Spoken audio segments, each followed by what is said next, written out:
NII है वहां पर 11% की ग्रोथ हुई है, मुनाफा बढ़ा है 18% से, और ग्रॉस एनपीए और नेट एनपीए में भी कमी देखने को मिली है।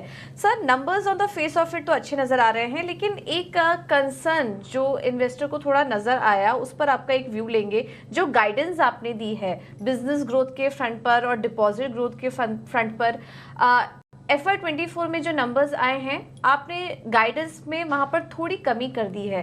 क्या ये स्ट्रैटेजिकल मूव था? ज़्यादा अग्रेसिव नहीं होना चाहते आप अपने गाइडेंस के साथ, या फिर इसको किसी और तरीके से देखिए? ये जो गाइडेंस आपने दिया है, इसे मार्केट कैसे देखे? क्या कोई कंसर्न वाली बात है?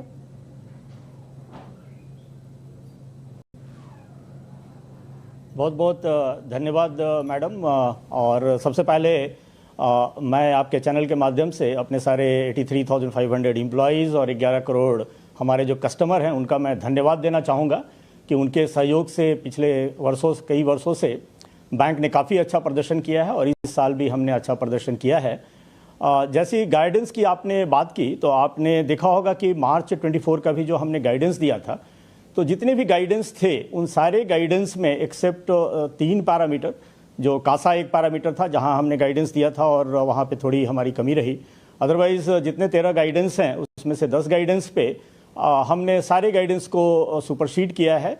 और स्पेशली जो बिजनेस पैरामीटर्स के जो गाइडेंस थे, जीएनपीए जो गाइडेंस थे, नेट एनपीए के जो गाइडेंस थे, उसमें हमने काफ़ी इंप्रूवमेंट किया है।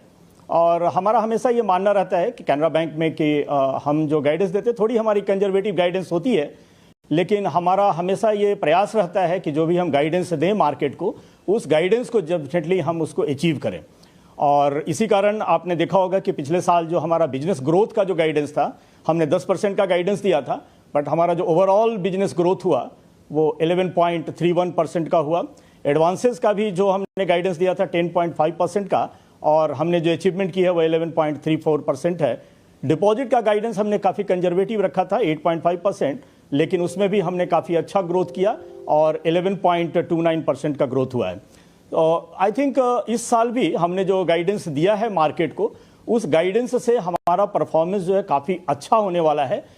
जैसा कि आई थिंक आपकी जो कंसर्न है एडवांसेस का, जो 10.5 का गाइडेंस था और हमने इस साल 10% का गाइडेंस दिया है, हम आश्वस्त हैं कि ज़रूर हम 13 से 14% का ग्रोथ हमारी एडवांसेज में होगी।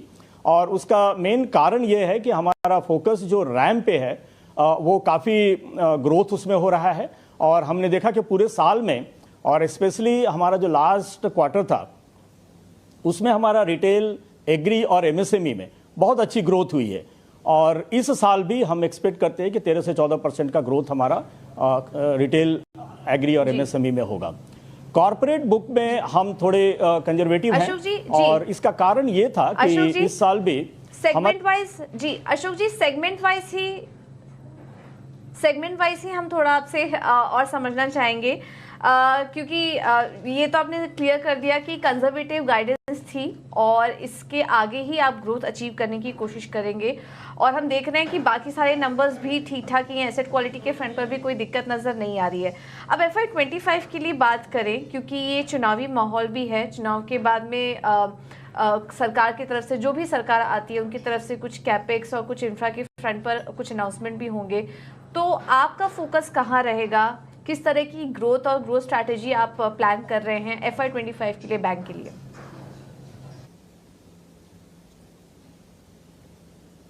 ओवरऑल अगर मैं क्रेडिट की बात करूं तो हमारा फोकस इस फाइनेंशियल ईयर में भी रैम सेक्टर के ऊपर रहेगा। जैसा कि लास्ट ईयर भी हमने बोला था कि 55 to 56% हमारा रैम होगा और अराउंड 44% हम कॉर्पोरेट बुक हमारा ग्रो करेगा। और हमने जो फाइनेंशियल ईयर एंड भी किया तो हमारा जो रैम है उसका ग्रोथ 56% है एंड कॉर्पोरेट बुक इज़ 44%।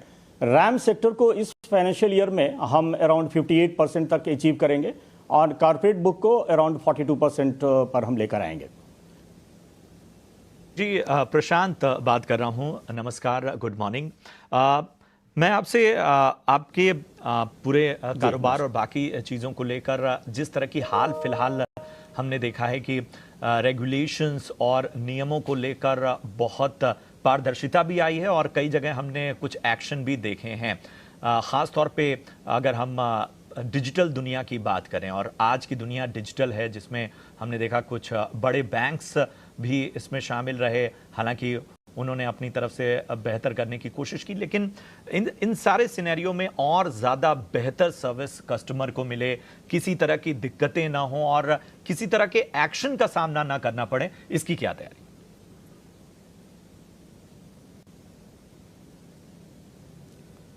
या जैसा कि डिजिटल फ्रंट की अगर मैं चर्चा करूं तो कैनरा बैंक भी डिजिटली काफ़ी एक्टिव है और पिछले 2 साल में हमने काफ़ी डिजिटल इनिशिएटिव अपने बैंक के भीतर ली हैं।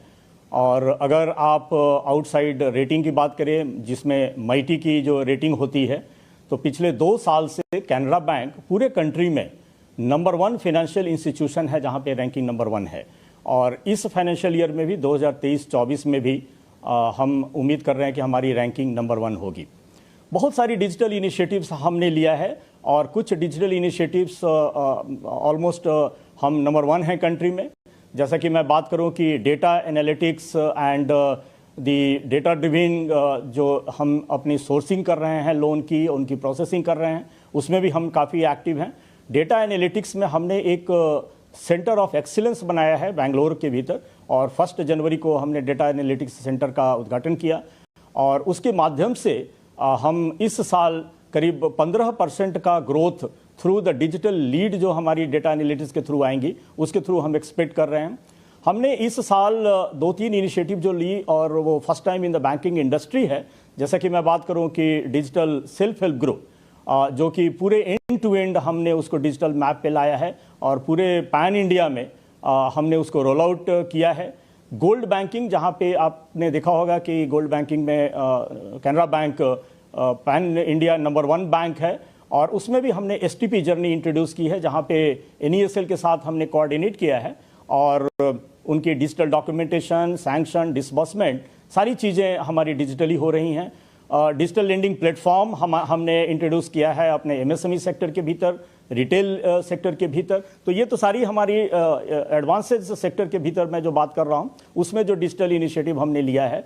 इवन मैं अगर लाइबिलिटी साइड में बात करूं और दी मोबाइल ऐप के भीतर अगर मैं चर्चा करूं तो AI1 all in one app जो हमारा मोबाइल ऐप है, इसकी भी रेटिंग अगर आप देखेंगे तो गूगल पे तो one of the best rated app है। हमने इस साल कॉर्पोरेट मोबाइल